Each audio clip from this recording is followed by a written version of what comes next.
Assalamualaikum warahmatullahi wabarakatuh. Apa kabar sahabat TV 10? Ketemu lagi di program acara yang paling kalian tunggu-tunggu. Tentunya di Redaksi Dunia Islam, yang menyajikan informasi yang menarik untuk kalian seputar kehidupan Islam. Air merupakan sumber kehidupan utama di muka bumi. Semua makhluk hidup membutuhkannya untuk bertahan hidup. Jumlah air yang tersebar di muka bumi relatif konsisten. Hanya saja air bisa menjadi bermacam-macam bentuk. Hal inilah yang menjadi bukti kekuasaan Allah SWT. Redaksi Dunia Islam kali ini akan mengulas adanya hikmah penciptaan air lautan di muka bumi dan keajaiban apa saja di dalamnya. Simak tayangan berikut ini, check it out.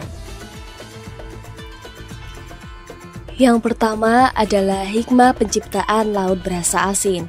Sesungguhnya Allah menciptakan laut dan meluaskannya karena sangat besar manfaatnya. Allah menciptakan laut mengelilingi daratan yang merupakan bagian dari bumi yang dikelilingi lagi lautan yang luas. Sehingga semua bagian daratan dan pegunungan yang tampak jika dibandingkan dengan lautan. Bagaikan bukit kecil di lautan yang sangat luas, hal ini menjadi bukti kekuasaan Allah Ta'ala. Secara garis besar, air terbagi menjadi dua, yaitu air tawar dan air laut. Pernahkah kita bertanya, mengapa air laut begitu asin dan berbeda dengan jenis air lainnya?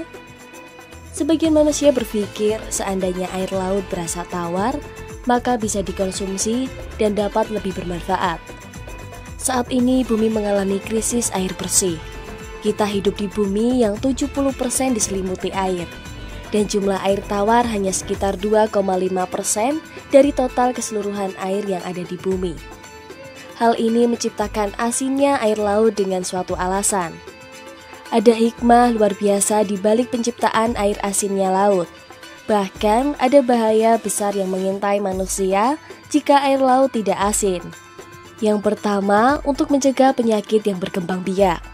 Kadar garam yang tinggi dalam air berfungsi untuk mensterilkan air, sehingga mencegah terjadinya pembusukan dan perkembangbiakan penyakit. Jika tidak demikian, maka laut akan menjadi tempat berkembang biak wabah penyakit.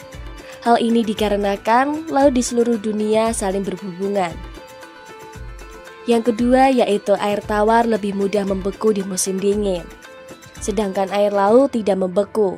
Dikarenakan air laut memiliki kandungan garam yang tidak mudah membeku di musim dingin sekalipun. Jika air laut berubah menjadi tawar, hal ini akan menyulitkan jalur transportasi kapal di lautan. Dan yang ketiga yaitu ketika nyamuk dapat berkembang biak secara masif. Apabila laut tidak memiliki kadar kandungan garam yang tinggi, maka nyamuk-nyamuk dapat leluasa bertelur dan berkembang secara masif.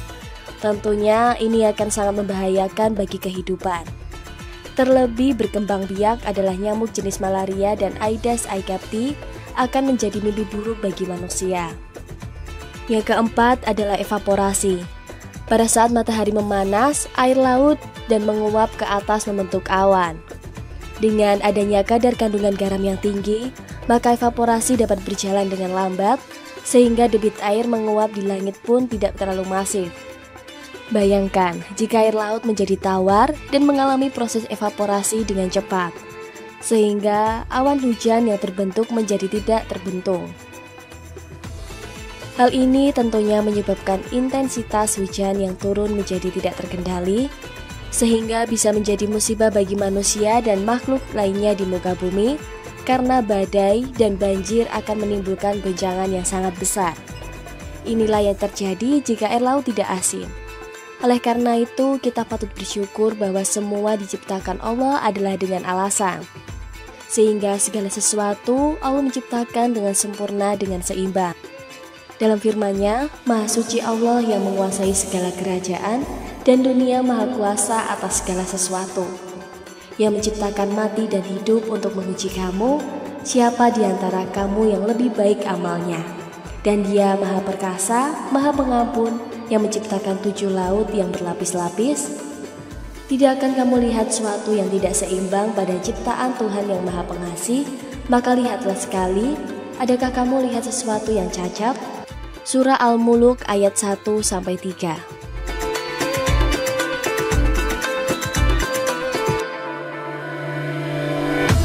Yang kedua, ada penciptaan hewan di laut beraneka ragam.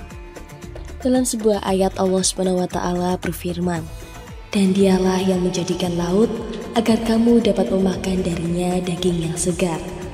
Al-Quran Surat An-Nahl ayat 9. Sesungguhnya hewan-hewan permata-permata dan wangi-wangian yang ada di dalamnya berkali-kali lipat jumlahnya yang akan kita saksikan di daratan. Karena luasnya lautan di dalamnya terdapat hewan-hewan besar. Tidak ada satu jenis pun hewan di darat, melainkan ada yang menyerupainya di laut. Bahkan dalam jumlah berkali-kali lipat lebih banyak. Semuanya telah diatur Allah SWT, Sang Maha Pencipta alam semesta. Beberapa hikmah yang dapat diambil, kita Allah SWT menciptakan beraneka ragam jenis dan spesies, yaitu sebagai sumber makanan yang halal, bahan untuk penghias, sarana transportasi, dan untuk mata pencaharian. Seluruh hewan yang terdapat di laut adalah halal untuk dikonsumsi.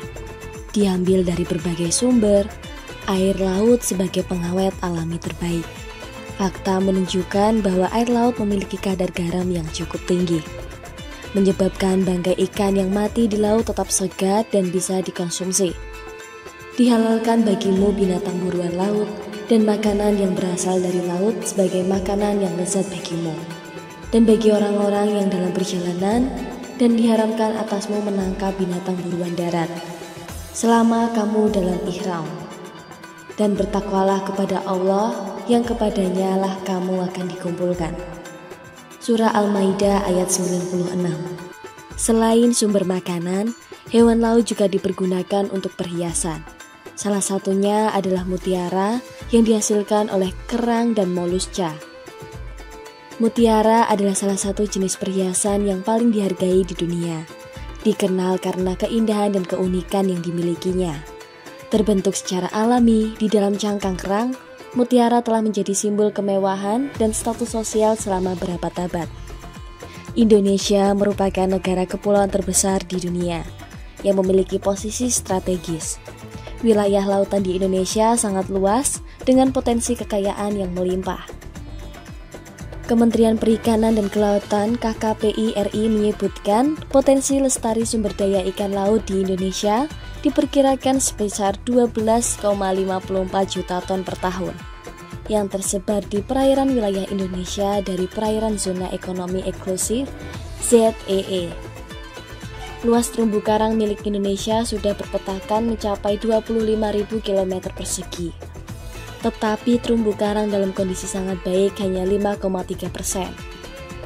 Kondisi baik 27,18%, cukup baik 37,25%, dan kurang baik 30,45%. Laut Indonesia memiliki sekitar 8,500 spesies ikan, 555 spesies rumput laut, dan 950 biota terumbu karang. Sumber daya ikan di laut Indonesia meliputi 37% dari spesies ikan di dunia. Beberapa jenis ikan di Indonesia mempunyai nilai ekonomis tinggi seperti tuna, udang, lobster, dan berbagai jenis ikan hias, kerang, dan rumput laut. Ternyata begitu kaya laut kita, maka saatnya kita saling menjaga kekayaan hewan laut di negeri ini agar tetap lestari.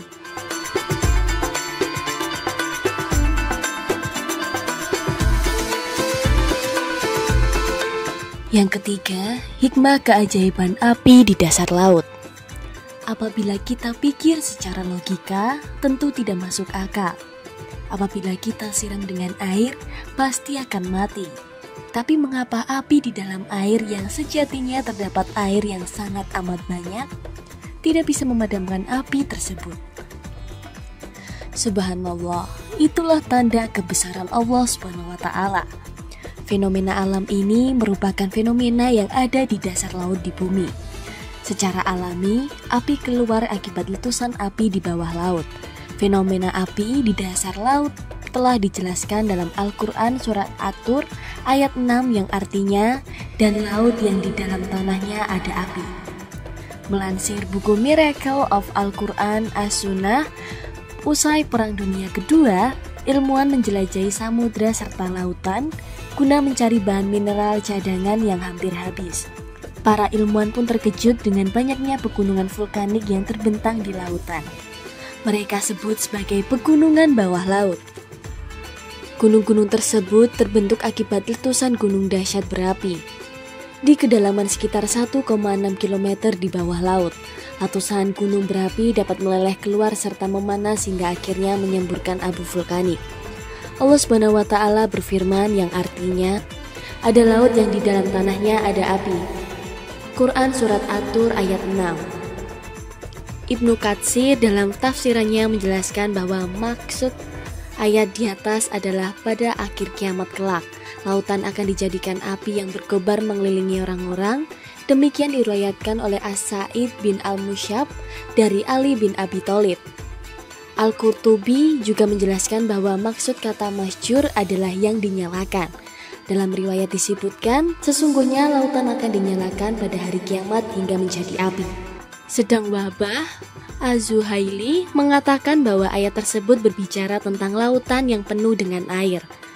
Air yang tertahan sehingga tidak menenggelamkan kawasan daratan yang dinyalakan apinya, seperti tungku yang dipanaskan dengan api, yang menyemburatkan api yang menyala-nyala pada hari kiamat, sebagaimana firman Allah Subhanahu wa Ta'ala dalam surat At-Takwir ayat 6. Dan apabila lautan dipanaskan. Sebagian ulama berpendapat dan menetapkan bahwa lapisan bumi di seluruhnya seperti semangka dan kulitnya seperti kulit semangka. Itu artinya bahwa perbandingan kulit bumi dan api yang ada di dalam kulit itu seperti kulit semangka dengan isinya yang dimakan itu. Sebab itu, sekarang kita sebenarnya berada di atas api yang besar, yakni di atas laut, yang di bawahnya penuh dengan api, dan lautan itu tertutup dengan kulit bumi serta segala penjurunya.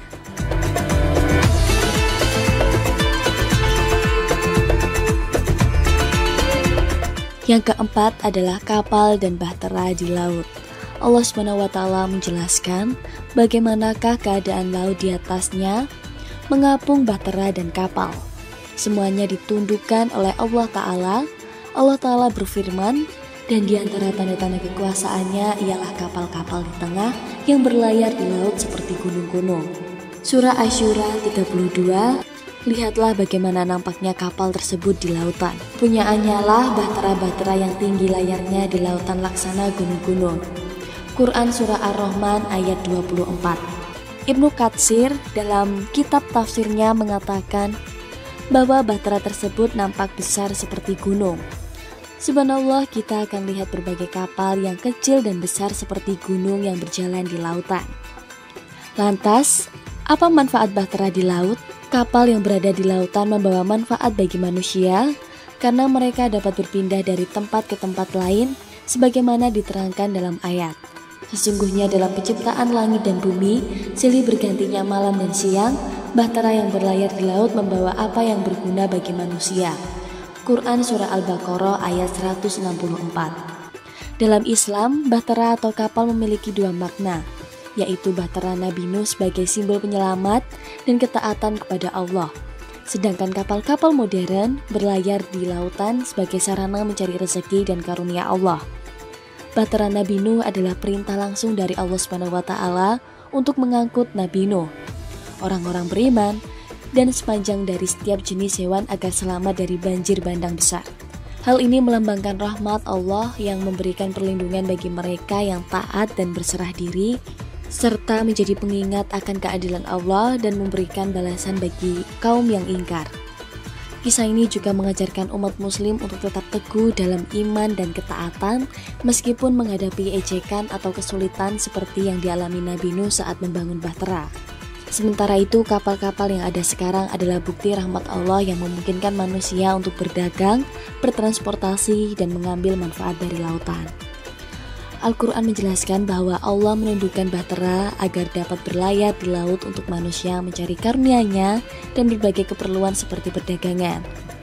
Tuhan adalah yang melayarkan kapal-kapal di lautan untukmu agar kamu mencari sebagian dari karunia-Nya. Sesungguhnya Dia adalah Maha Penyayang terhadapmu. Al-Isra ayat 66. Jangan kemana-mana ya sahabat TV 10, karena habis ini kita akan bertemu lagi untuk mengulas lagi tentang hikmah penciptaan lautan. Jangan ganti channelnya ya, tetap di Redaksi Dunia Islam.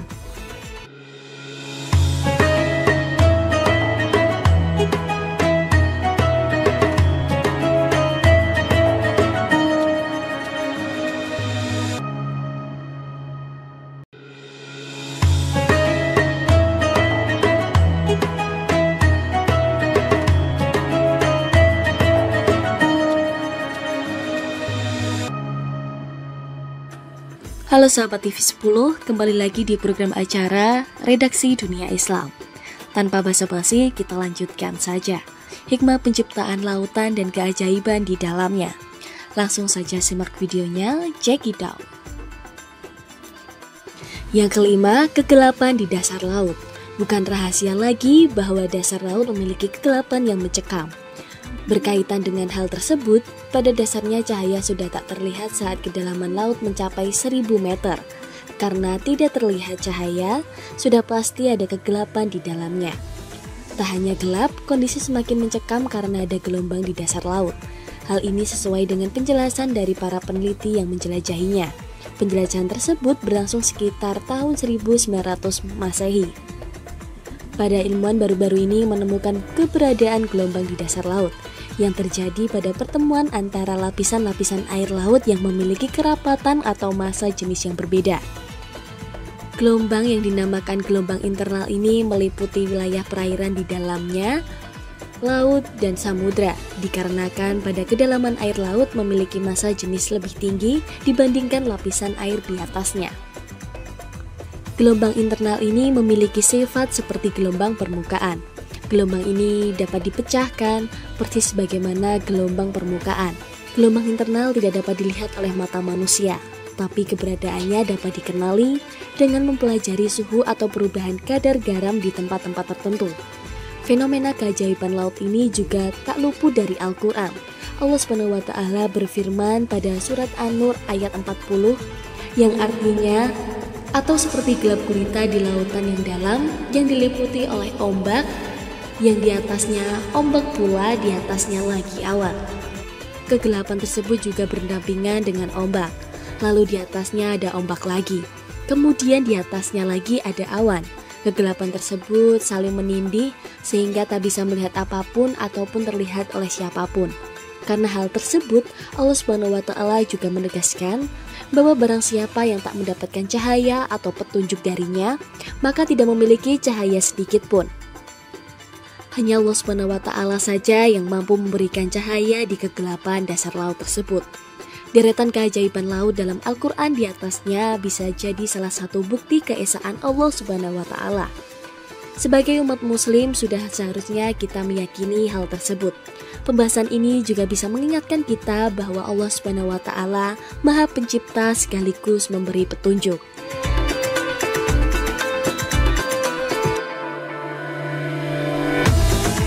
Yang keenam, sungai di dasar laut. Pada umumnya, sungai itu berada di daratan dan sejajar dengan lautan.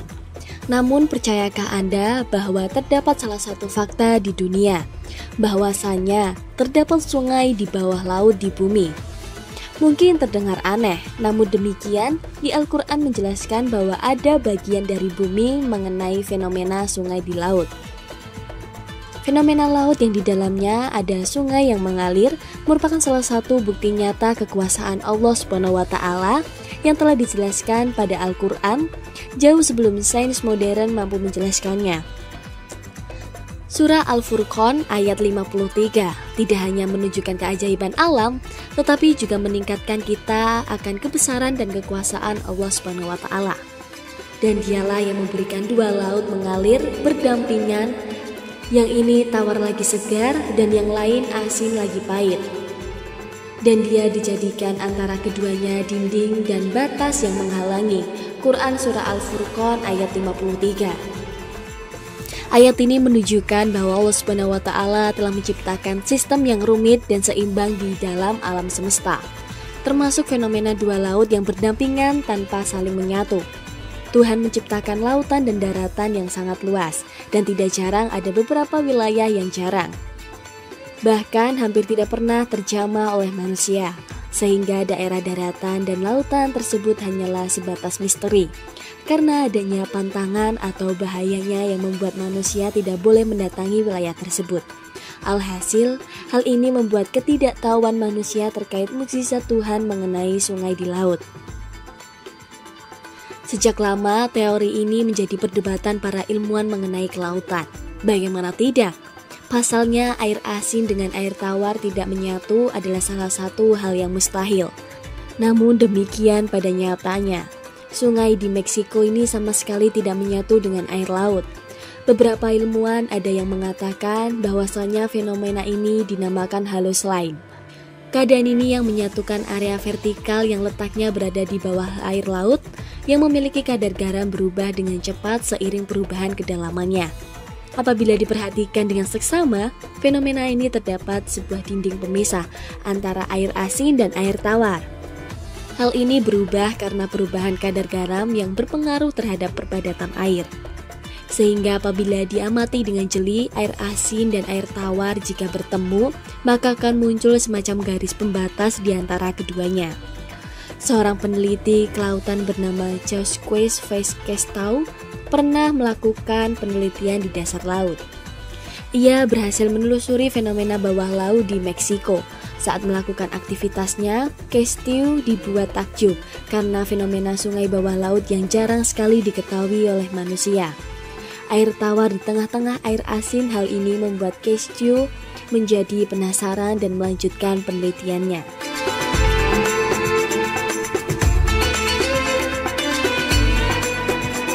Ketujuh, fenomena air laut tak bercampur. Al-Quran bukan sekedar kitab petunjuk spiritual, tetapi juga lumbung keajaiban yang terus mengundang rasa ingin tahu. Salah satu ayatnya yang membahas tentang lautan yang tidak tercampur, seiring menjadi perbincangan hangat di antara para ilmuwan, cendekiawan, dan umat Islam pada umumnya.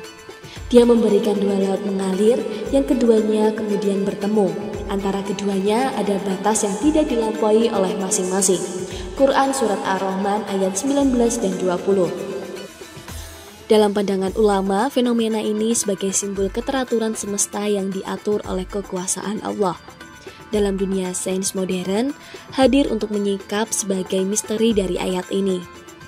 Dalam dunia oseanografi terdapat istilah halus line dan thermoline, lapisan pemisah antara dua massa air yang berbeda kadar garam atau suhunya. Tentang jenis air, fenomena air laut yang tidak tercampur ini terjadi di Selat Gibraltar. Fenomena air laut yang tidak menyatu disebabkan oleh pertemuan Laut Atlantik dan Mediterania. Ketika dua badan air bertemu, sifat dari badan air tidak berubah. Kepadatan di salinatas air laut Mediterania lebih tinggi daripada air laut Atlantik. Lantas, mengapa dua lautan ini tidak menyatu? Simak alasannya. Air adalah senyawa penting bagi semua bentuk kehidupan yang dikenal jauh ini di bumi, tetapi tidak di planet lain. Rumus kimianya adalah H2O. Setiap molekul mengandung satu oksigen dan dua atom hidrogen yang dihubungkan oleh ikatan kovalen.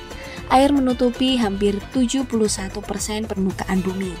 Air laut adalah air yang berasal dari laut atau samudra dengan salinitas rata-rata 3,5.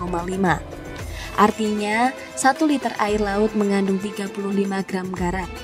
Perbedaan utama antara air laut dan air tawar adalah adanya garam di lautan, sedangkan air tawar tidak mengandung garam.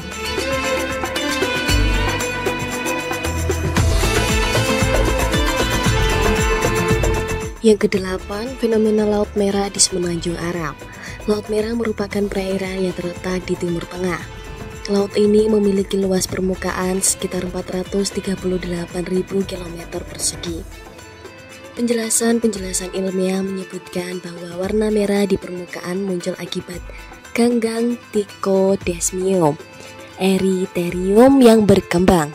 Ganggang tersebut banyak ditemukan di Laut Merah. Saat ganggang tersebut mati, maka air laut yang berwarna biru akan berubah menjadi coklat kemerahan. Penjelasan lain menyebutkan penamaan Laut Merah juga berasal dari pegunungan Edom yang ada di sekitar Laut Merah. Pegunungan ini memiliki tanah berwarna kemerahan dan seringkali memantulkan warna tersebut di perairan Laut Merah. Dalam dunia sejarah Islam dikisahkan oleh Nabi Musa yang mendapatkan mukjizat, yaitu berhasil membelah lautan dengan tongkatnya atas izin Allah. Peristiwa itu terjadi karena Nabi Musa dan para pengikutnya yang telah beriman kepada Allah SWT dikejar oleh Fir'aun dan bala tentaranya, hingga Musa terjepit di tepi laut. Laut Merah menjadi tempat Fir'aun dan pasukannya tenggelam saat berusaha mengejar bangsa Israel setelah laut kembali terbelah. Dan ingatlah ketika kami membelah laut untukmu, lalu kami menyelamatkanmu dan menenggelamkan Fir'aun dan pengikutnya, sedangkan kamu menyiksanya. Quran Surat Al-Baqarah ayat 50. Kisah Nabi Musa membelah Laut Merah adalah kisah yang penuh inspirasi dan pelajaran berharga. Peristiwa ini meningkatkan kita akan pentingnya beriman kepada Allah SWT, bersabar dan menghadapi cobaan, dan selalu berpegang teguh pada kebenaran. Kisah ini juga menjadi bukti kekuasaan Allah SWT yang maha dahsyat dan mampu mengubah sesuatu mustahil menjadi mungkin. Itulah tadi beberapa ulasan redaksi Dunia Islam tentang hikmah penciptaan lautan dan keajaiban di dalamnya. Tidak terasa episode kali ini sudah menemani kalian. Sampai ketemu di penghujung acara. Kini saatnya sahabat redaksi Dunia Islam pamit undur diri. Terima kasih sudah menonton tayangan kami dan jangan lewatkan informasi lainnya. Tentu di hari dan waktu yang sama, hanya di TV 10, inspirasi dan edukasi. Wassalamualaikum warahmatullahi wabarakatuh.